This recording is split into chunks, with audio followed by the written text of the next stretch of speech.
Hello दोस्तों, welcome back. इस video में बात करने वाले हैं हम लोग इंडिया शेल्टर फाइनेंस के Q3 के रिजल्ट के बारे में।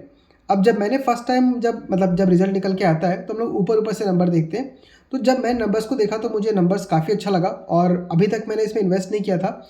मैंने ये सोचा कि मुझे इसमें इन्वेस्ट करना चाहिए, बट अभी आके अगर मैं देख रहा हूँ इसको तो मुझे कई कई लोगों ने मुझे बताया पहले कि इसका एसेट क्वालिटी ख़राब हो रहा है। तो मैंने उतना कुछ सोचा नहीं था कि इतना ख़राब हो रहा होगा। बट जब मैं नंबर्स को देखा तो यहाँ पे एसेट क्वालिटी में थोड़ा बहुत प्रॉब्लम हमको देखने के लिए मिल रहा है।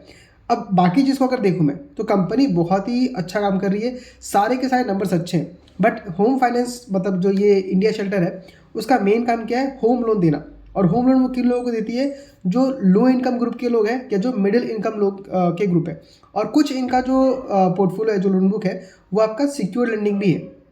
तो लोन बुक दे रही कंपनी, लोन दे रही है। तो लोन देने में सबसे बड़ा प्रॉब्लम क्या होता है? आपका अगर एसेट क्वालिटी ख़राब हो गया तो आपके नंबर जितने भी अच्छे हो उसको ख़राब होने में टाइम नहीं लगता है। वही हमको यहाँ पे ख़राब होते हुए नज़र आ रहा है। मैं आपको पहले वो नंबर से दिखा देता हूँ। इधर पे कंपनी ने शेयर किया हुआ है। ओके, स्टेज 3 एनपीए का देखिए। स्टेज 3 मतलब क्या है? वो पोर्टफोलियो या वो लोग जो लोग स्टेज 1 स्टेज 2 को पार करके स्टेज 3 में पहुँचे, मतलब जिनके ऊपर रिस्क बहुत ज़्यादा बढ़ गया। मतलब मान लीजिए पहले अगर आपने 1-2 ईएमआई मिस कर दिया तो आप स्टेज 1 में हैं। आपने 2-3 ईएमआई मिस कर दिया तो आप स्टेज 2 में हैं। अगर आप 3-4 ईएमआई मिस कर दो एक ही बार में तो आप स्टेज 3 में पहुंच गए। यानी आपका पोर्टफोलियो बहुत ज़्यादा रिस्की है, आपका लोन आने का चांसेस बहुत कम है। तो स्टेज 3 का जो नंबर है वो देखिए काफ़ी बढ़ चुका है। आपका पिछले साल 1.2% था, अब वो बढ़ के 1.5% हो चुका है Q3 FY26 में। तो यहाँ आपको नंबर बढ़ते हुए नजर आ रहा है। स्टेज 2 का देखूँ तो वो भी आपको बढ़ते हुए नजर आ रहा है। जहाँ पिछले साल 0.9% था, अब वो बढ़ के 1.2% आ चुका है। यानी कि स्टेज 3 का जो क्या बोलते हैं, जीएनपी और एनएनपी था, दोनों ही हमको बढ़ते हुए नजर आ रहा है। नेक्स्ट अगर मैं 30+ डीपीटी का देखूं, मतलब वो ऐसे लोग जिन्होंने 30 दिन से ज़्यादा हो चुका है और ईएमआई को पे नहीं कर रहे हैं, तो वो भी बढ़ता हुआ नजर आ रहा है। वो 3.7% से बढ़ के अभी 5% पे हो चुका है और ये कंटिन्यूसली बढ़ रहा है। मतलब पिछले 4 क्वार्टर से देखूँ तो बढ़ रहा है। 3.1%, 4.5%, 4.7% और अभी बन चुका है 5%। कलेक्शन एफिशिएंसी देखूँ तो यहाँ भी आपको दिक्कत देखने मिल रहा है। कलेक्शन एफिशिएंसी पहले 99% था, मतलब आप अगर पैसा जमा करे जा रहे हो तो 99 लोग पैसा आपको रिटर्न दे रहे हैं। बट अभी क्या हो गया, 98% पे घट के आ चुका है। तो यहाँ पे देखिए कंपनी का इसके एवरेज में ही रहा है। आपका पिछले साल अगर देखूँ Q1 में भी इसका 98% था और अभी फिर से घट के 98% आया।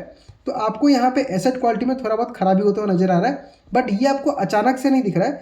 आपको यहाँ पे पिछले क्वार्टर्स में भी अगर देखेंगे तो 30+ डीपीटी में आपको दिख रहा था कि कंपनी का जो एसेट क्वालिटी है वो थोड़ा थोड़ा खराब होते हुए नजर आ रहा है। तो बाकी सारे नंबर्स कंपनी ने अच्छा दिया है। 28% का ग्रोथ रेट दिखाया है। फिर कंपनी का आरओई देखें तो 17% के आसपास है। क्रेडिट कॉस्ट देखिए तो 0.5% के आसपास है। छोटी कंपनी है, ग्रोथ करने का चांसेस बहुत ज़्यादा है। बट कंपनी का एसेट क्वालिटी में थोड़ा बहुत खराबी देखने के लिए मिल रहा है। तो हो सकता है मार्केट मंडे को इसमें बहुत ज़्यादा नेगेटिवली रिएक्ट करे। और बाकी कंपनी ने तो ऐसा कुछ खास अपडेट दिया नहीं है। बस यही एक मेन चिंता का बात है। जब कंपनी कॉन कॉल होगा तो उसमें हम और डिटेल में जान सकते हैं कि मैनेजमेंट इसके बारे में क्या गाइड कर रही है।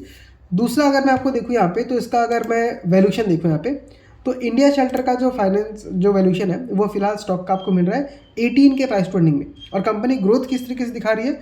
28% से ग्रोथ दिखा रही है। तो कंपनी वैल्यूशन वाइज तो सस्ता है, बट फाइनेंशियल्स में आपके लिए सबसे इंपॉर्टेंट है एसेट क्वालिटी। उसके बाद आपका ग्रोथ आता है। अगर ग्रोथ के साथ एसेट क्वालिटी खराब हो रहा है तो इसमें पैसा डूबने के चांसेस बहुत ही ज़्यादा है। और अगर मैं इसका प्राइस टू बुक के वैल्यू पे देखूं तो इसका प्राइस टू बुक आपका लगभग ऑलमोस्ट आपका 3 टाइम्स के आसपास निकल के आ जा रहा है। तो वहाँ पे वैल्यूएशन भी थोड़ा महंगा दिख रहा है। तो देखते हैं मंडे को रिएक्शन कैसा होता है। अभी मैं कॉन कॉल का वेट करूंगा। मैं पहले जो एंट्री करने का सोच रहा था, अब मैं थोड़ा वेट करूंगा और कॉन कॉल में अगर मुझे कुछ ज़्यादा क्लैरिटी मिलता है तभी मैं सोचूंगा कि मुझे इसमें एंट्री करना चाहिए कि नहीं करना चाहिए।